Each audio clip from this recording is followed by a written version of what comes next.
souffrance comme une surprise ou un événement inattendu, mais comme une partie de la vie que Dieu a choisie pour nous. Accepter les souffrances de cette vie comme la volonté parfaite de Dieu, c'est croire en un Dieu bon qui, sous sa sage direction, nous conduit sur des chemins difficiles. Paul dit que la souffrance est quelque chose qui nous est accordé. C'est pourquoi il est incomplet de dire seulement que Dieu nous permet de souffrir. Le texte dit que Dieu nous accorde la souffrance de la même manière qu'il nous accorde la foi et les autres dons. Résistons à la suggestion tentante selon laquelle Dieu ne guide pas son peuple vers le chemin de la souffrance. Penser ainsi, c'est croire que Dieu n'est pas avec nous. Ainsi, lorsque nous recevons le mal comme nous recevons le bien et réagissons correctement envers Dieu, nous imitons le Christ. C'est lorsque nous sommes soumis à une forte pression due à une difficulté que Dieu nous donne l'occasion d'imiter le Christ, car lui aussi, au milieu de ses souffrances les plus cruelles, a dit « Mais ce n'est pas ma volonté, mais la tienne, soit fait ». Et c'est exactement ce qui mérite à je compte qu'il faut la couper.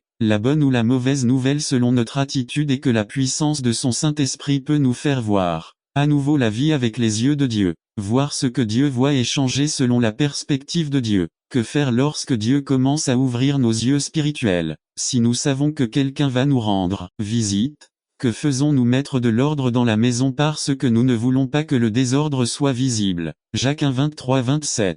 Il y aura une maison où il n'y aura pas de miroir, c'est l'une des premières choses que nous acquérons car n'attendez pas qu'il soit trop tard. Devenez membre de la chaîne Today et bénéficiez de réconfort et de soutien dans les moments difficiles. Cliquez sur le lien dans la description de la vidéo. Mardi 9 avril 2024. Le miroir page 4 nous révèle ce qui ne va pas, ce qui n'est pas correct. Les rides. Il indique à certaines personnes où faire de la chirurgie esthétique. Ce serait une chose très stupide de se tenir devant un miroir et de voir qu'entre mes dangers des fils de viande, un morceau de haricot, une plaie dans un œil, du mucus dans la narine et après l'avoir observé de mes propres yeux nier qu'il soit là et ainsi de suite sortir pour le travail, l'école ou l'université ce serait se ridiculiser. C'est similaire à cela lorsque le Saint-Esprit, à travers sa parole, montre nos défauts dans un sermon mais qu'à la fin du service, nous ignorons la situation et nous nions que nous avons besoin d'un changement dans un domaine de notre vie. Hébreux 12-1. Ce soir décidons comme le dit le texte Seigneur Jésus, nous allons nous débarrasser de tout ce qui entrave la communion avec toi, nous allons purifier et entretenir notre vie spirituelle. Seigneur, montre-nous où nous devons changer, il a le pouvoir de montrer et de changer, et que le Dieu de paix,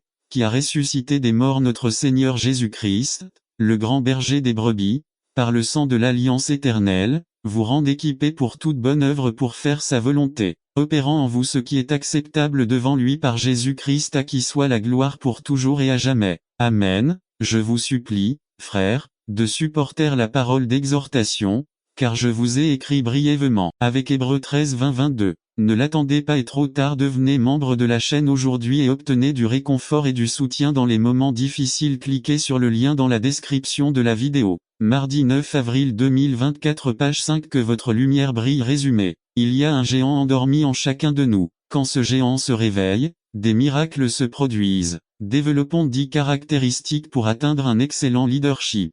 Par Ama Fernandez. Que votre lumière brille. Pasteur Ama Fernandez. Matthieu 5, 14-16. La montagne ne peut pas être cachée. 15. On n'allume pas non plus une lampe pour la mettre sous le boisseau, mais on l'allume sur le chandelier, et elle éclaire tous ceux qui sont dans la maison. C'est que votre lumière brille devant les hommes, afin qu'ils voient vos bonnes œuvres et glorifient votre Père qui est aux cieux. Leadership.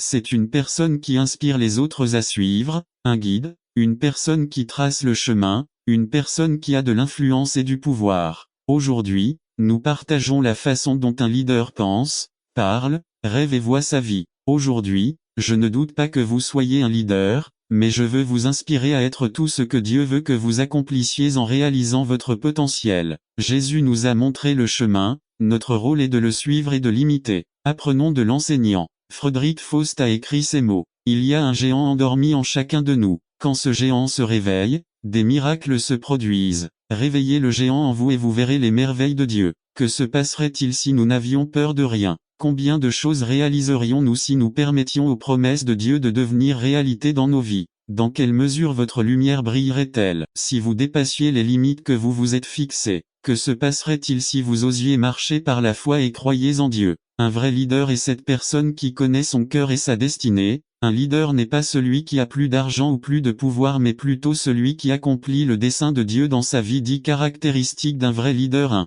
Ils disent la vérité. Jean 14:6 Jésus lui dit, « Je suis le chemin, la vérité et la vie. Personne ne vient au Père que par moi. » La majorité des gens ne disent pas la vérité et vivent dans l'hypocrisie. B. Ils préfèrent bien paraître devant les gens. C'est un vrai leader est différent, il dit constamment la vérité et ne se trahira jamais. N'attendez pas qu'il soit trop tard. Devenez membre de la chaîne Today et bénéficiez de réconfort et de soutien dans les moments difficiles. Cliquez sur le lien dans la description de la vidéo. Mardi 9 avril 2024 Page 1 parlant avec des mots qui trahissent leurs principes ou qui ne correspondent pas à qui ils sont. D. Ce n'est pas une autorisation pour parler en blessant les gens, mais l'amour doit faire partie du bagage d'un leader. Dire la vérité signifie parler clairement, honnêtement et authentiquement. Jésus a toujours dit la vérité, en vérité je vous le dis. 2. Dirigez avec votre cœur. Nombre 32, 11 Afin que les hommes qui sont montés d'Égypte à partir de 20 ans et au-dessus ne voient pas le pays par lequel j'ai juré à Abraham, Isaac et Jacob, parce qu'ils n'étaient pas parfaits après moi, parce qu'ils ne m'ont